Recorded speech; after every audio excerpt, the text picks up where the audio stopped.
नमस्कार साथियों, मैं सीमा गुप्ता आज फिर आप सभी के बीच प्रदेश की सर्वोच्च संस्था उत्तर प्रदेश शासन में आप किस प्रकार समीक्षाधिकारी, सहायक समीक्षाधिकारी बनकर आएंगे और इससे संबंधित जो परीक्षा आयोजित होता है लोक सेवा आयोग द्वारा समीक्षाधिकारी, सहायक समीक्षाधिकारी, इससे संबंधित महत्वपूर्ण क्लास मेरे द्वारा लाया जा रहा है लगातार।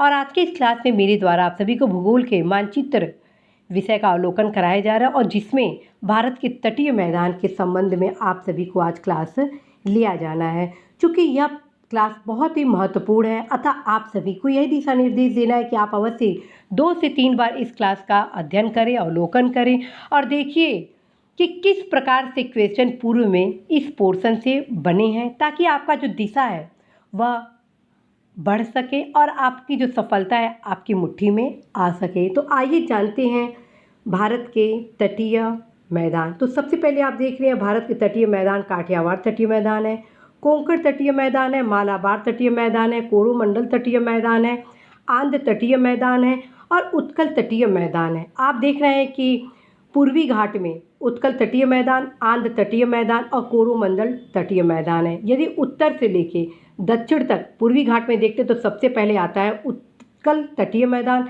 फिर आता है आंध्र तटीय मैदान, फिर आता है कोरोमंडल तटीय मैदान। ऐसे ही पश्चिम घाट में हम देखते हैं कि उत्तर से लेकर दक्षिण तक देखते हैं तो सबसे पहले देखते हैं काठियावाड़ तटीय मैदान आता है, कोंकण तटीय मैदान आता है, फिर उसके बाद आपका मालाबार तटीय मैदान आता है। कई बार ऐसा होता है कि क्वेश्चन उत्तर से लेकर दक्षिण तक सीरीज भी बनाए जा सकते हैं, या ये क्वेश्चन पूछा जा सकता है कि किस राज्यों के समीप काठियावाड़ तटीय स्थित है, या काठियावाड़ तटीय मैदान की सीमा किस राज्य से नहीं लगता है, या ये भी पूछा जा सकता है कि किन किन शहरों की अवस्थिति इस तटीय मैदान पर स्थित है। जब आप गहन अध्ययन किए रहेंगे इस चैप्टर से रिलेटेड तो निश्चित रूप से आपका क्वेश्चन गलत नहीं होगा साथियों।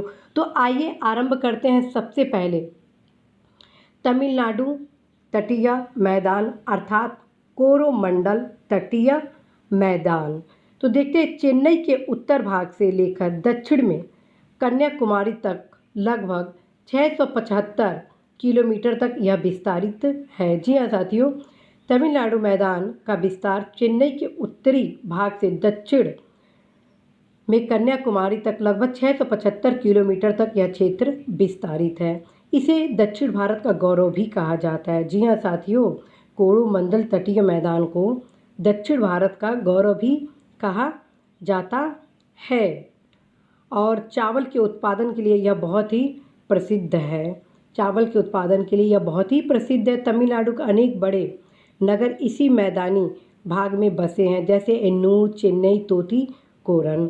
ठीक है, एन्नूर, चेन्नई और तूतीकोरन।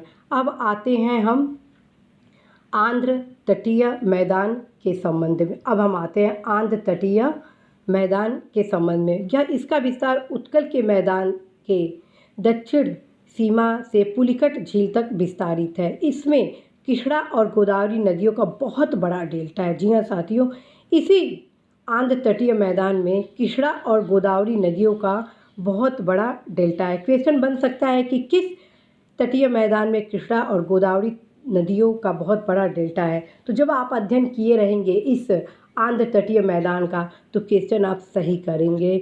यह जो तटीय मैदान है वह जलोढ़ मृदा का निक्षेप पाया जाता है। इसमें चावल के उत्पादन हेतु यह बहुत ही प्रसिद्ध है। आंध्र प्रदेश के अनेक बड़े नगर इसी मैदानी भाग में स्थित है और ख़ास बात है कि यहाँ पर अनेक पर्वत श्रृंखला भी आप देखेंगे, जिसको आप टीटी की मैप या ऑक्सफोर्ड मैप में देखेंगे कि कौन कौन से पर्वत श्रृंखला इस तटीय मैदान के समीप अवस्थित है। कुलेरू झील इसी मैदानी भाग में स्थित है। अब हम देखते हैं उत्कल तटीय मैदान। जी हाँ साथियों, अब हम देखते हैं उत्कल तटीय मैदान। इसको आप देखेंगे कि गंगा के डेल्टाई मैदान से लेकर महानदी के डेल्टाई तक लगभग 400 किलोमीटर तक फैला है। यह उत्कल तटीय मैदान का जो विस्तार है लगभग 400 किलोमीटर तक यह फैला है।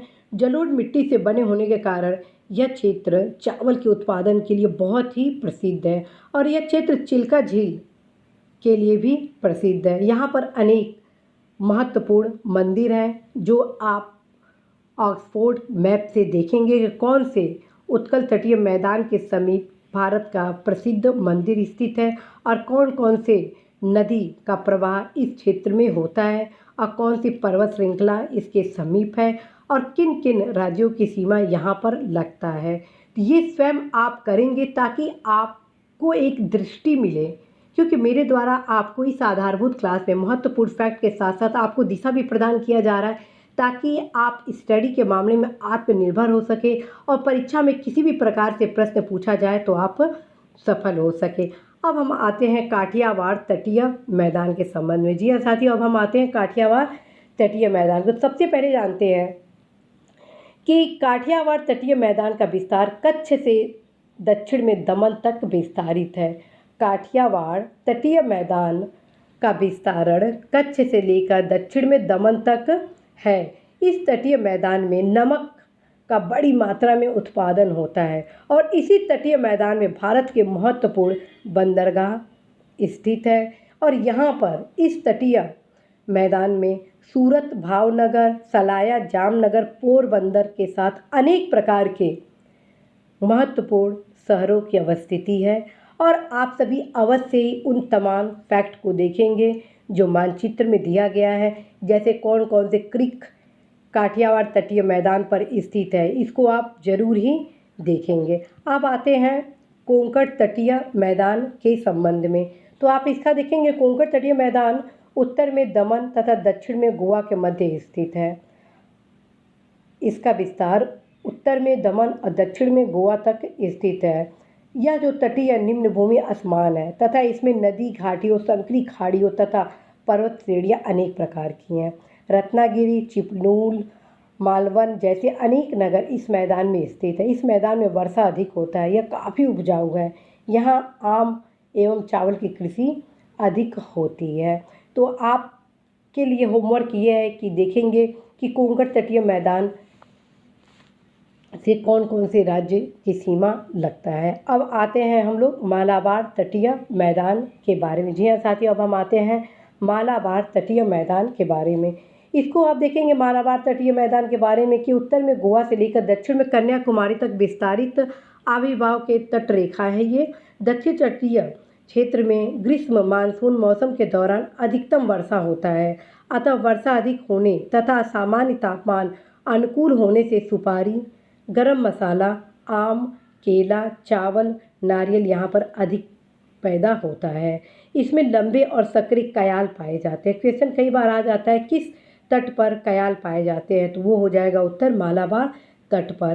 केरल के अधिकांश नगर इसी मैदानी भाग में स्थित है। जी हाँ साथियों, केरल के अधिकांश शहर जो हैं इसी मैदानी भाग में स्थित है। तो साथियों, आज आपने देखा उत्कल तटीय मैदान, आंध्र तटीय मैदान, कोरोमंडल तटीय मैदान, मालाबार तटीय मैदान, कोंकण तटीय मैदान और काठियावाड़ तटीय मैदान। आपने देखा कि किस प्रकार से क्वेश्चन पूछे जा सकते हैं। मैंने आप सभी को सारे प्रकार वो बताए जो प्रश्न आने वाले हैं। आप देखेंगे उत्तर से लेकर दक्षिण तक का सीरीज आप देखेंगे कि सबसे पहले कौन सा मैदान आता है, उसके बाद कौन सा आता है, उसके बाद कौन सा आता है।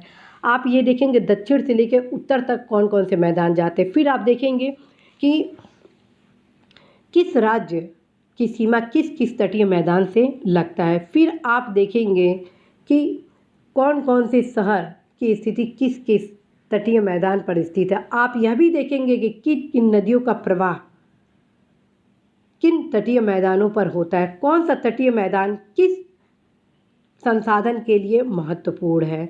ये सब क्वेश्चन आपकी आ सकते हैं। तो इसी महत्वपूर्ण क्लास के साथ मैं सीमा गुप्ता आज आप सभी से विदा लूँ। जाते जाते आप सभी अवश्य ही डिस्क्रिप्शन में देखिए कि कौन सा क्वेश्चन मेरे द्वारा पूछा गया और उसका उत्तर आप अवश्य कमेंट बॉक्स में देंगे। तो आप सभी को यही कहना है कि आप कमेंट बॉक्स में उत्तर दीजिए कि मालाबार तटीय मैदान में कौन कौन से राज्य स्थित है। जी हाँ साथियों, मालाबार तटीय मैदान में कौन कौन से राज्य स्थित है।